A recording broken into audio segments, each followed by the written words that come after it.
Welcome to Retail on the Street Inflation Edition.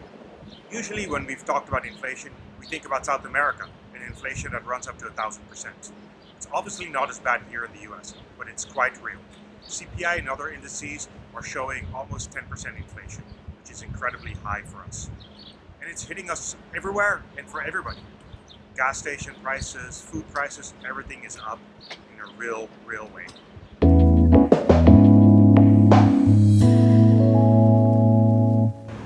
When we think about who's really affected by this from the retailer side, it's typically the grocers that are really struggling. If you think about the grocer behind us, they actually have a triple whammy. One, they have some empty shelves because of still continuing supply chain issues in home and in apparel. And then they're very over inventoried in other areas that, like they talked about in their last earnings report. And then finally, in the food aisles, prices have gone up and they're having to pass those prices on to the consumer.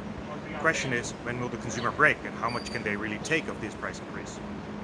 It is therefore important for retailers and brands to work together to see how they can decrease prices.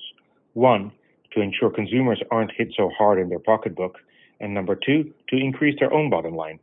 A couple of initiatives to cut costs are through direct and indirect sourcing, increasing private label, and increasing the level of buy online pickup in store.